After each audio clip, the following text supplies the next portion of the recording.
इतने कार्यकर्ता क्या साथ अपने मजबूत कार्यकर्ता थे जो बिना बुलाए बिना गाड़ियों के आ जाए थे क्या?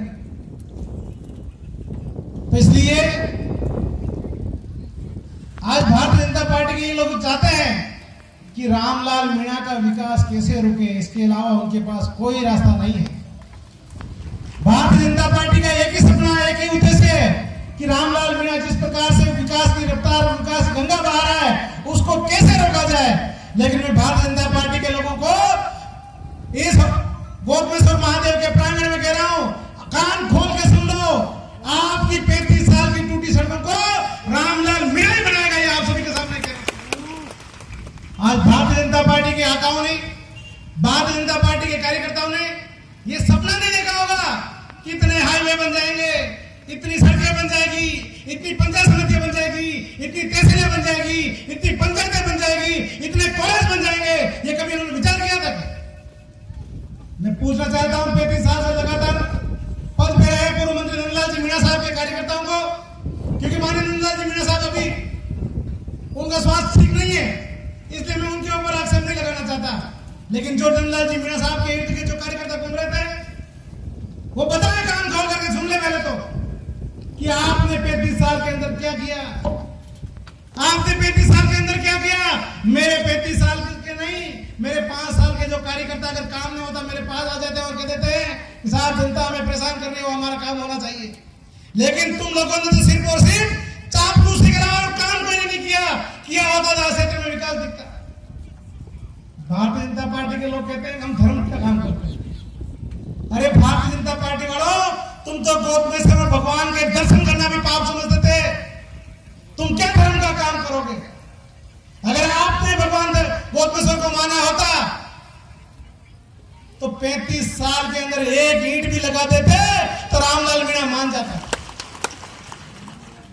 आज गोपनेश्वर से सुहागपुरा रोड डबल पट्टी का काम चल रहा है, गोपनेश्वर से सालमगढ़ रबड़ रोड पट्टी का काम चल रहा है, गोपनेश्वर से हरनौत 4 लाइन का काम चल रहा है, हरनौत से रतलाम तक का डबल पट्टी का काम पूरा हो चुका है, प्रतापगढ़ से दरियावत डबल पट्टी का काम 2-3 किलोमीटर रह गया, बाकी पूरा हो चुका है। सारी सड़कें आज प्रतापगढ़ से लगाकर रोकड़िया हनुमान जी तक डिवाइडर वाला रोड और वहां से नंदाता तक डबल पट्टी का रोड स्वीकृत होकर टेंडर हो चुके हैं। उसके बाद में मोखमपुरा से लगाकर दावड़ा कादोला पिल्लू पवासे तक का रोड डबल पट्टी का स्वीकृत हो चुका है। आज कुलथाना, जाजली, मंडावरा, भावगढ़ से वापस चुपना से वापस बीच में होकर टांडा खेड़ा से मोवई से और होरी हनुमान जी वापस कोटड़ी से जिरावता से बचुल्ला और बचुल्ला से सालमगढ़ तक का डबल पट्टी का रोड स्वीकृत हो गया, जो भारतीय जनता पार्टी के आकाओं ने सपना तक नहीं देखा था। साथियों, आज आपके गोपनेश्वर के सिर्फ और सिर्फ एक सड़क बाकी है जो डबल पट्टी की होनी बाकी है, सीकर से बगड़ावत होते हुए सुहागपुरा की, जो आने वाले बजट के अंदर घोषणा हो जाएगी। आप सभी के सामने कह रहा हूं, क्या भारतीय जनता पार्टी के लोगों ने प्रतापगढ़ में एक भी कॉलेज खोल के बताया? क्या क्यों नहीं खोला उन्होंने एक भी कॉलेज? क्योंकि वो चाहते थे प्रतापगढ़ की युवा पीढ़ियां पढ़ लिख करके आगे नहीं बढ़े।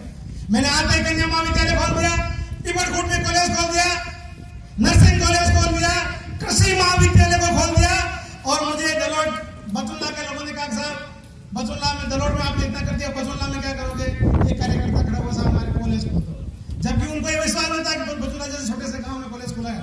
लेकिन बजट के अंदर बचुल्ला के अंदर भी कॉलेज खुल गया और चालू भी हो गया। साथ में 5-5 कॉलेज 3-3.5 साल के कार्यकाल में। कुछ साथी मेरे कह रहे थे 4 साल हो गए, 4 साल अभी नहीं हुए, अभी अगस्त हुआ है, सितंबर, अक्टूबर, नवंबर, दिसंबर, 5 महीने बाद 4 साल हो गए। और उसके बाद एक बजट और आना बाकी है। जितने काम बाकी आपको नजर आ रहे हैं सभी लिस्ट बना के रखिए। ये रामलाल मीणा वापस चुनाव का फार्म भरेगा, उससे पहले आपने जो कामनाएं कर रखी है, आपने जो जनता के सामने वादे कर रखे हैं, सारे के सारे वादे पूरे करके बताएगा। ये गोपनेश्वर भगवान के चरणों में आकर करूंगा। हमें ये धर्म की पार्टी बनाए। अरे कांग्रेस हिंदू, मुस्लिम, सिख, ईसाई में विश्वास करती है। कांग्रेस आपसी सौहार्द की भावना में विश्वास करती है। भारतीय जनता पार्टी विकास के मामले में विश्वास नहीं करती है। भारतीय जनता पार्टी दंगे भड़काने में विश्वास करना चाहती है। उदयपुर में क्या हुआ आपको पता है? अशोक जी गहलोत साहब इतने बड़े बड़े काम करा रहे हैं, सरकार कांग्रेस की रिपीट हो रही है, क्या किया जाए? उन्होंने देखा एक दो लोगों को मार काट देते हैं ताकि माहौल बढ़ जाएगा, दंगे बढ़ जाएंगे और हम जीत जाएंगे। और आपको पता है भारतीय जनता पार्टी हमेशा दंगे करा के जीतती हुई आई है। लेकिन कार्यकर्ताओं आपसे मैं कहना चाह रहा हूं, किसी के दंगे भड़काव के आने में जरूरत नहीं है। जहां दंगा हुआ वो मारने वाला कौन सी पार्टी का था, आप मुझे बताओ? भारतीय जनता पार्टी का ठाकुर था, सक्रिय सदस्य नहीं, पदाधिकारी था भारतीय जनता पार्टी का। उसको प्लानिंग करके भेजा गया कि आप आदमी को मार के आ जाओ, माहौल खराब हो जाएगा, हिंदू मुस्लिम झगड़ जाएंगे, आगजनी हो जाएगी, हम जाके सब जगह आग लगा देंगे, कई लोग मर जाएंगे और फिर कह देंगे अशोक जी गहलोत साहब ने गलत किया। अरे साथियों, अशोक गहलोत कोई मामूली आदमी नहीं है, क्योंकि अशोक गहलोत वो आदमी है जिसको चिंता है कि अगर आपके बीमारी हो जाए, आपके परिवार में कोई बीमार हो जाए, आपके पास पैसे नहीं हो, बड़ी बीमारी हो जाए, आपका इलाज कैसे कराओगे?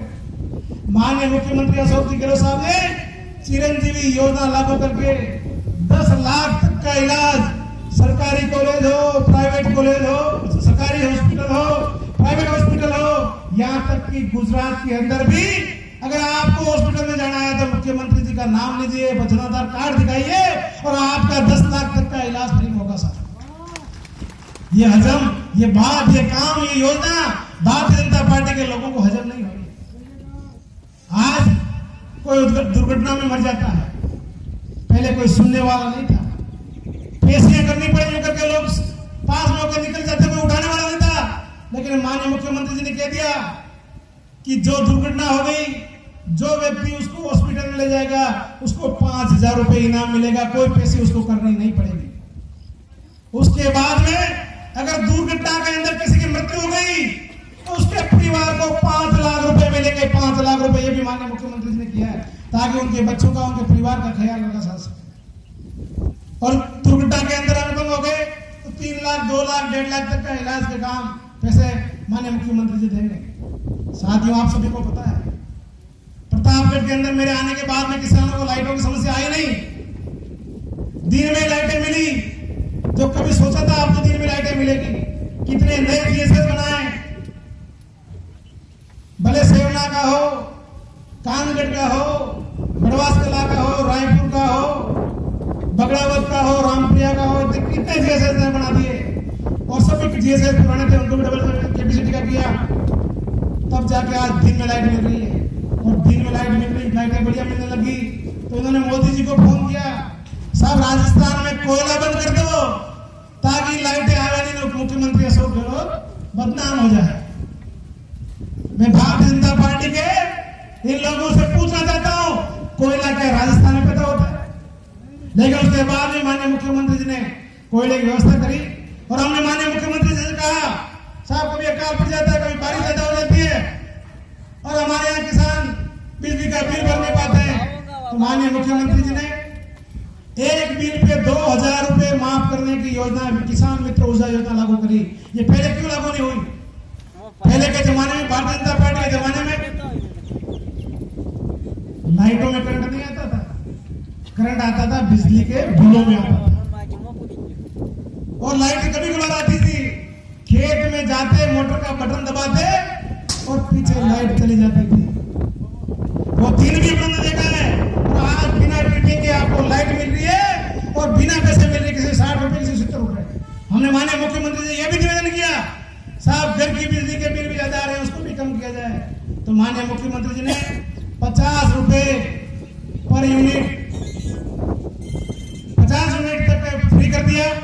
उसके बाद 150 यूनिट तक को सब्सिडी दे दी ताकि कम से कम घर के बिल आए। आज आपको बता दूं, गोदमेश्वर भगवान की स्थापना कब हुई थी, आप मुझे बताओ? कोई जानता होगा पंडित जी या कोई स्थानीय? काफी पुरानी है ना, सदियों पुरानी। देश आजाद हुआ, लोकतंत्र की स्थापना हुई, चुनाव होने लगे, उसके बाद भी एक भी ऐसा नेता का नाम बता दो के लिए खर्च हुआ हो, लगाया क्या किसी ने? चुनाव में आते, घोषणा करके चले जाते, और यहां से कोई जाता नंदलाल जी के पास, साहब हमारे गोद में सब भगवान ने काम करा दो। नंदलाल जी कहते मीणा के क्या काम दारू पे मस्त कहते तो नहीं कहते थे, लेकिन मैंने आते ही आज इधर से सीढ़ियां उतार दी, उधर से सीढ़ियां उतार दी, उधर सीसी रोड भी आने वाला है, यहां भी सब जगह सीसी कर दी, 4 लेन रोड बनने वाला है शमशान घाट के लिए। अब गाड़ी और दे दी ताकि इतना दूर से आना पड़ता है, शमशान घाट में काम नहीं कराया और कराएंगे, बैठने की कुर्सियां दे दी। यही नहीं, प्रतापगढ़ नहीं, प्रतापगढ़ विधानसभा के सभी क्षेत्रों में मुझे जहां भी शमशान घाट की और किसी प्रकार की खेल मैदान की, स्कूल बाउंड्री की जो भी एप्लीकेशन आती है तुरंत कार्रवाई करते हैं, और आज कई शमशान घाट की कायाकल्प हो चुकी है। तो साथियों, जो व्यक्ति 1 रुपया धर्म के नाम पर नहीं लगा सकता, वो व्यक्ति हमें धर्म का पाठ पढ़ाएगा। जो व्यक्ति, जो नेता, केंद्र सरकार का नेता समृद्ध ईरानी, क्या नाम उसका, स्मृति ईरानी, मेरे मुख से भगवान के दरबार में उसका नाम भी उच्चारण होना चाहता, कि पाप के भागी में बनना नहीं चाहता। उनकी बेटी क्या करती हुई पाई गई, आपको पता है? उनकी बेटी दारू का अड्डा चलाती है, वहां लड़कियां रखती है और वहां मांस, गाय का मांस खिलाती है। वो समृद्धि ईरानी जो नरेंद्र मोदी जी के हमेशा साथ में चलती है। ये भारतीय जनता पार्टी के लोगों के हाथी के दांत खाने के और होते और दिखाने के और होते हैं। इसलिए साथियों, आज भारतीय जनता पार्टी के लोगों से सावधान रहने की जरूरत है। मेरा आप सभी से निवेदन है, कुछ लोग कह रहे कांवड़ यात्रा में ये नहीं हो रहा, वो नहीं हो रहा, काम कुछ हुए नहीं। ये वही लोग हैं जो शादी करने से पहले बच्चा भी गिफ्ट में साथ रहना चाहते हैं। इसलिए साथियों, मेरा आप सभी से निवेदन है, ऐसे लोगों से सावधान रहने की जरूरत है। और आपको आपकी पंचायत में लिस्ट बनाइए, डायरी बनाइए। कोई डायरी के पेज भरने से वंचित रह जाए तो 6 महीने पहले मुझे कह देना कि साहब मेरी पंचायत के अंदर डायरी में पेज भरने बाकी रह गए, ये काम और बाकी रह गए, सारे के सारे काम करने की जिम्मेदारी मैं ले रहा हूं, आपके सामने कर रहा हूं।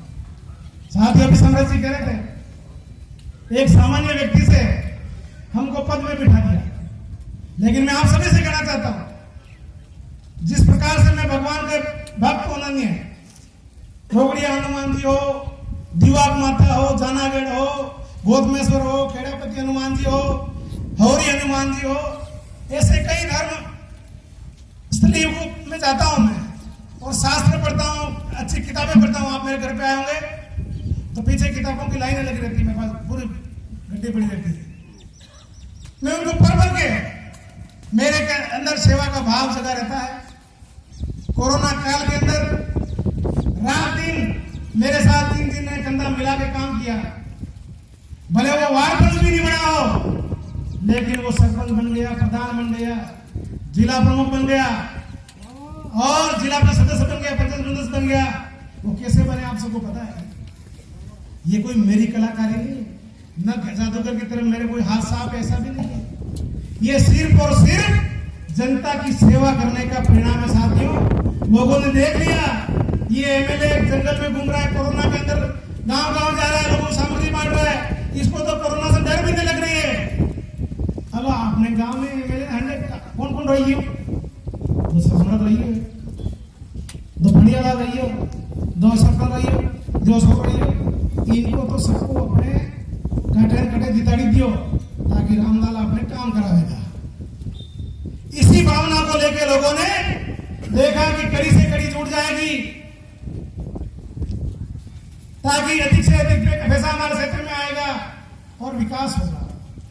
आज आप सभी से कहना चाहता हूं, आपको चिंता करने की जरूरत नहीं है, आपको कहीं घबराने की जरूरत नहीं है।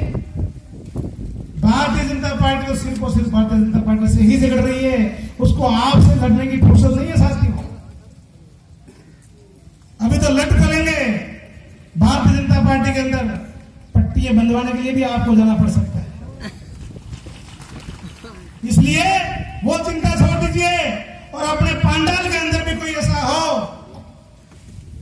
कि जिसके मन में हो कि यार खतरे खाएगा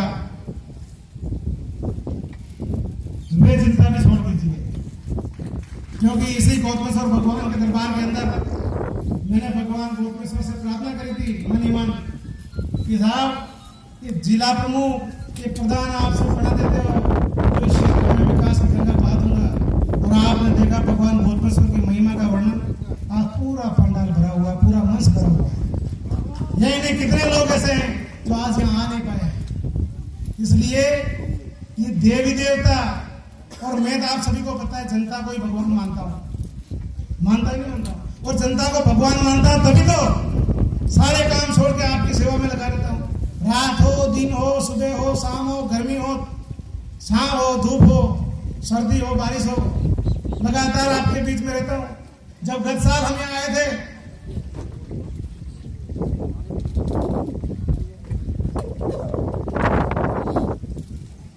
तो उस समय अभिषेक किया था, उसके बाद में मुझे पता चिंता रहती क्षेत्र में कहाँ पानी नहीं पड़ा, उसके लिए मैं बराबर भगवान से प्रार्थना करता रहता हूँ। और काम के मामले में आप सबको पता है कहीं आप साले नहीं, आज रोडों के काम 1.5-2 साल से कोरोना से अपन पीड़ित थे। मोदी जी ने पूरा भारत बंद कर दिया था। आज रात 12 बजे से कोई घर से बाहर नहीं निकलेगा, तो ठेकेदार में बात गए, काम भी नहीं हुआ। लेकिन अब जो समय बचा है इसमें सभी जगह सड़कों का काम, जैसे ही बारिश खत्म होती है सभी तरफ सड़कों का काम चलने वाले हैं और सभी जगह लगभग हाईवे चल रहे हैं। ये लालगढ़ पंचायत है, इसको सांसद साहब ने गोद ली थी। सांसद साहब के गोद लेने के बाद में 1 रुपए का काम यहाँ हुआ नहीं, और मैंने आने के बाद में सभी सड़कें WBM करने के बाद 3-4 सड़कों के ऊपर डामर की भी सेंसन आ गई है। और ये जो एरिया जो है ये भी लालगढ़ का एरिया है, तो सभी जगह काम चल रहे हैं। लालगढ़ ही नहीं, सभी पंचायतों के अंदर कितनी नई पंचायतें बनी, कितने पशु स्वास्थ्य केंद्र बने, कितने चिकित्सा केंद्र बने, हॉस्पिटल की स्थिति पहले क्या थी, हाथ देखते हुए जो रेफर करते थे, आज 99% डिलीवरी जिला चिकित्सालय के अंदर हो रही है। ये बहुत बड़ी बात है साथी। और पहले के नेता डॉक्टरों से कह देते थे 10,000 ले लीजिए प्राइवेट हॉस्पिटल में भेज के, उसमें से 2-3 हज़ार मेरे को दे देना। इससे किसको प्यारा नहीं है, लेकिन मैंने सभी डॉक्टरों को सख्ती से कह रखा है कि सारी की सारी डिलीवरियां जिला चिकित्सालय के अंदर होनी चाहिए। 5-5 डॉक्टर डिलीवरी करने के लिए, ऑर्थोपेडिक के डॉक्टर, सभी डॉक्टर अपने यहाँ बीच में हैं। पहले डॉक्टर को यहाँ रहना पसंद नहीं करते।